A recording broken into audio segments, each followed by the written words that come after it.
este capitala Lituaniei, oraș cu peste 500.000 de locuitori, fondat în timpul domniei Marelui Duce Gediminas în anul 1323. Centrul vechi istoric este înscris din anul 1994 pe lista Patrimoniului Cultural Mondial UNESCO.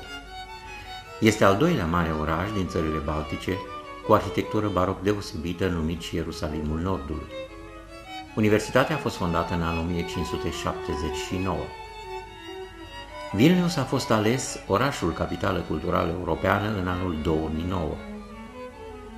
Fiind situat în sud-estul Lituaniei, la confluența dintre râurile Vilnia și Neris, este nominalizat în Guinness Book ca fiind centrul geografic al Europei. Artistul timișorean Ștefan Popa Popas, prezent și el în Guinness Book ca fiind cel mai rapid caricaturist al planetei, continuă să străbate Europa pentru a reprezenta România la cel mai înalt nivel. A fost invitat ca cel mai important artist român, căruia i s-a acordat premiul Čiurlionis în cadrul unui eveniment desfășurat la Muzeul de Arte Frumoase din Vilnius. Mikalojus Konstantinas Čiurlionis, pictor și compozitor lituanian, reprezentant al curentului simbolist, a fost considerat unul dintre pionierii artei abstracte în Europa. A trăit între anii 1875-1911.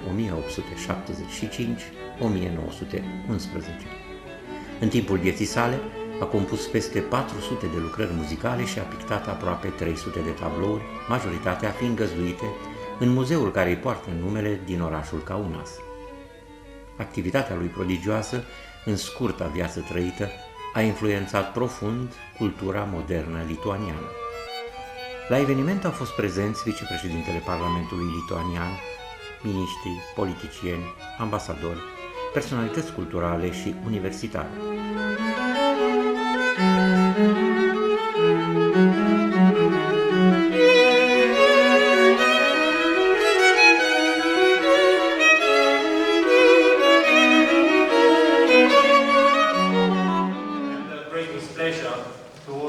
Čiurlionis Cup to Maestro Ștefan Popa Popas, one of the world's greatest artists who, through his art, succeeded in bringing people together.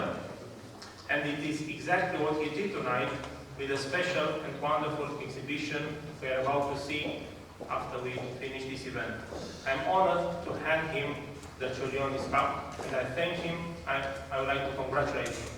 Vienas garsiausių šių laikų pasaulio dailininkų, karikaturistų, kuris per savo meną visada sugeba suartinti žmonės ir tautos. Onorată asistență, mulțumesc pentru atenția care m-a primit în seara asta. Aš dėkoju už dėmesį, kurį jūs man suteikė šį vakarą. Și vă aștept un etaj mai jos.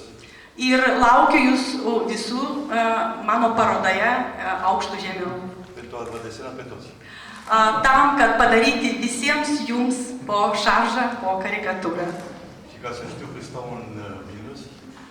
Ir kad pajusčiau, kad esu Vilniuje. Ce populație are Vilnius? Kiek gyventojų yra Vilniuje? Mulțumesc frumos. Ačiū labai.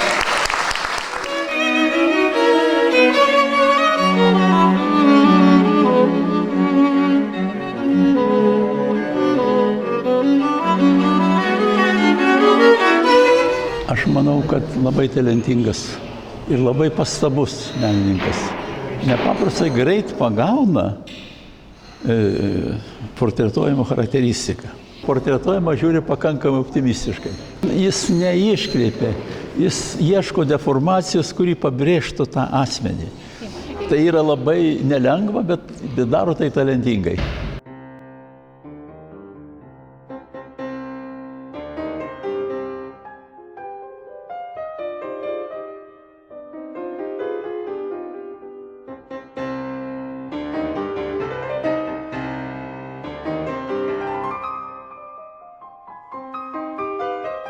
Vertinu labai gerai. Kiekvieno žmogaus žvilgsnis į kitą yra skirtingas.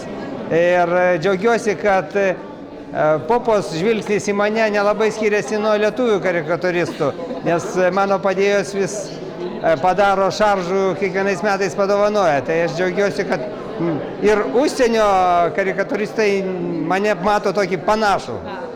Aišku, man tai prastoj parodoj. Būtent nuostabaus Rumunijos dailininko, grafiko, kartu ir karikatūristo, dirbančio tokiai, na, galima pasakyti, tokia unikalia maniera. Lietuvoje nėra taip įprasta, ypatingai, galima sakyti, tokie portretai labai subtiliai pajausti, deformuoti, būtent politikos veikėjų. Kaip tik va šita tematika čia mums yra labai įdomi. Yra formos, veidų formos, taip?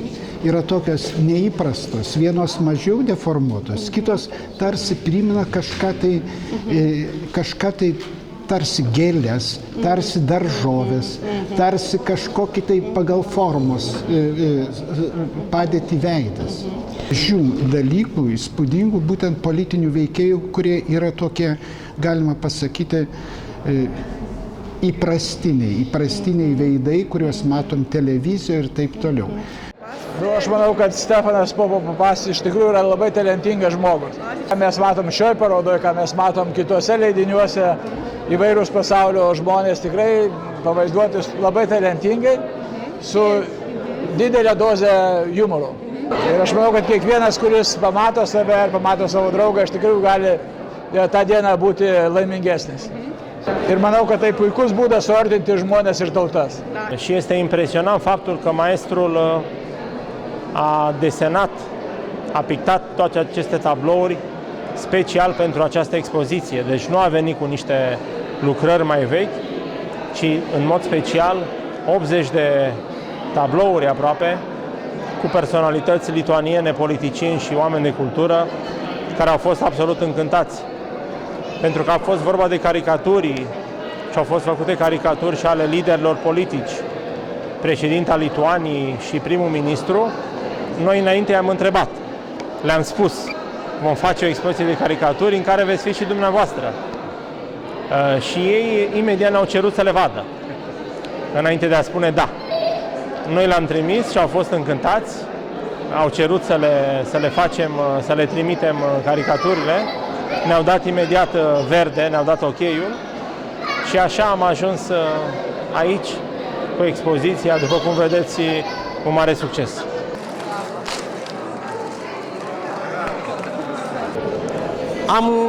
Mai am în pungă aici. Merg acasă să mă uit, analizez, dar sunt impresionat cu toată lumea care este aici și văd lume bună, lume serioasă, care este impresionată de viteza cu care percepe esența oamenilor și le expune foarte clar, practic a vorbit cineva din Academia de Arte din Lituania și a menționat că a descoperit politicienii din Lituania acum prima dată. Pentru prima dată le-a văzut esența și i-a comparat cu o grădină de legume care au căpătat valoare în urma desenului. He's a great maestro.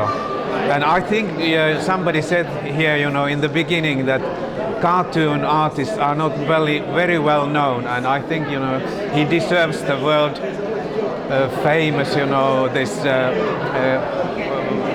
title. I think we became even friends, and he's very, very skillful, of course, very skillful.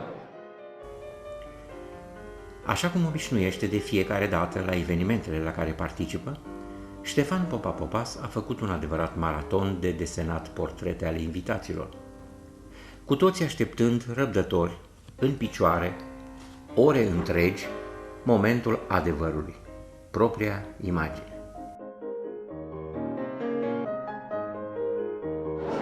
Tiesą sakant, kai mes su žmona čia ėjom, aš žinojau tik pavardę.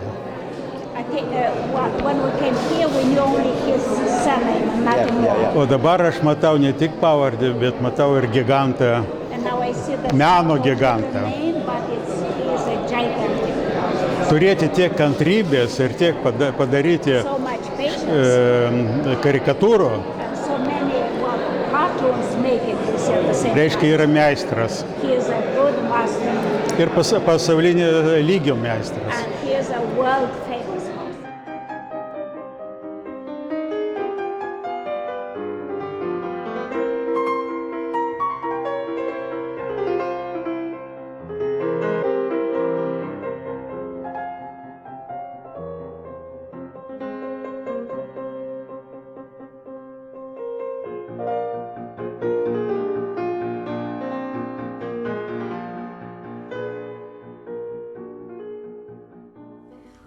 Maestrul Popas a avut și un moment deosebit petrecut la Tracai, fosta capitală a Ducatului lituanian, actualmente Centrul Olimpic de Sporturi Nautice.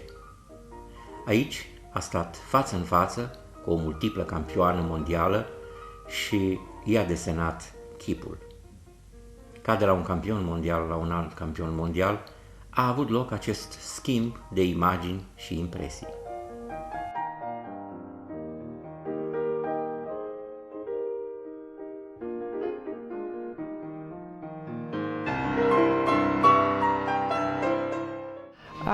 I'm so impressed that he can see the soul of people. It's so incredible how he can express the heart, feelings, and personality of person. It's I think it was drawn by. In 3 or 4 minutes, and I couldn't imagine. I thought it would be in